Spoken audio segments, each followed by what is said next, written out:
Assalamualaikum warahmatullahi wabarakatuh. Lapangan Karebosi adalah salah satu landmark pusat kota Makassar yang terletak tidak jauh dari Pantai Losari dan Benteng Ko Rotterdam Makassar, Sulawesi Selatan. Lapangan ini memiliki luas sekitar 11,29 hektar atau setara dengan 112.900 meter persegi. Secara umum, lapangan Karebosi berfungsi sebagai pusat olahraga, akan tetapi digunakan pula sebagai alun-alun kota dan terdapat pula mal sebagai pusat perbelanjaan masyarakat Makassar.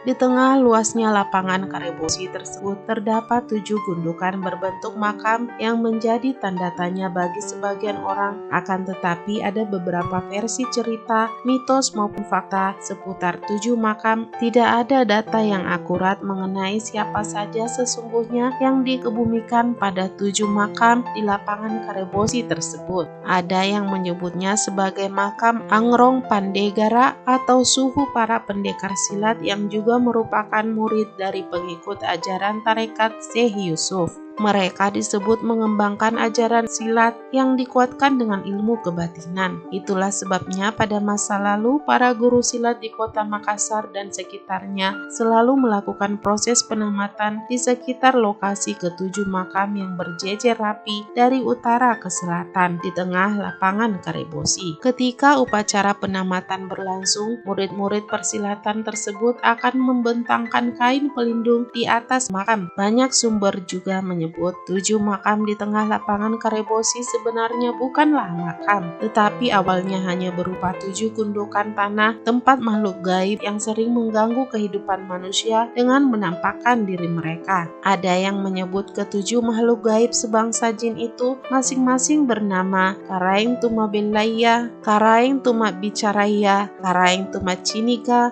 Karaeng Bainia, Karaeng tu Nipalanggaya, Karaeng tu Aparumbu PPK, dan Karaeng tu Angirang Bosia. Bangsa jin yang disebut telah ratusan tahun memilih tempat mukim di area lapangan Karebosi akhirnya melarikan diri setelah masuknya 3 ulama besar Islam asal Sumatera pada abad ke-17 ke kota Makassar. Mereka adalah Abdul Makmur Khatib Tunggal yang kemudian dipanggil Dato' Ribandang, Abdul Jawab Khatib Bungsu atau Dato' Ditiro, dan Sulaiman Khatib Sulung atau Dato' Patimang.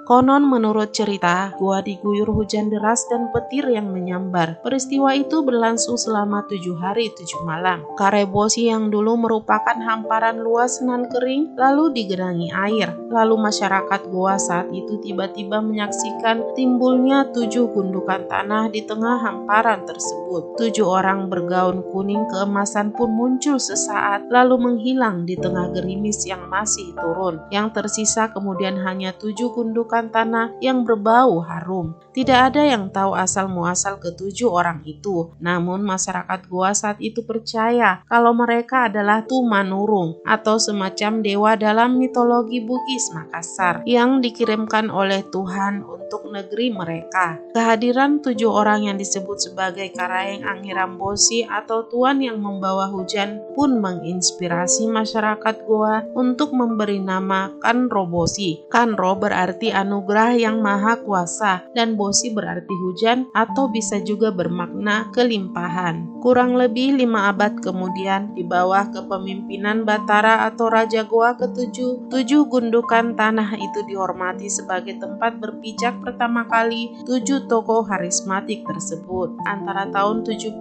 sampai 80-an dalam keadaan tak sadar banyak orang kesurupan sering berteriak dengan menyebut-nyebut nama sebagai tujuan dari Karebosi. Sampai tahun 90-an masih banyak orang selalu datang ke makam Tujua menabur bunga pada hari-hari tertentu, termasuk sejumlah orang sering melepas ayam berbulu hitam atau putih di sekitar makam. Nah guys, itu dia pembahasan kita mengenai lapangan Karebosi dan mitos maupun cerita di balik 7 makam misterius di tengah lapangan. Benar atau tidaknya, semoga tidak membuat kita menyimpang dari ajaran agama. Semoga bermanfaat. Terima kasih dan mari kini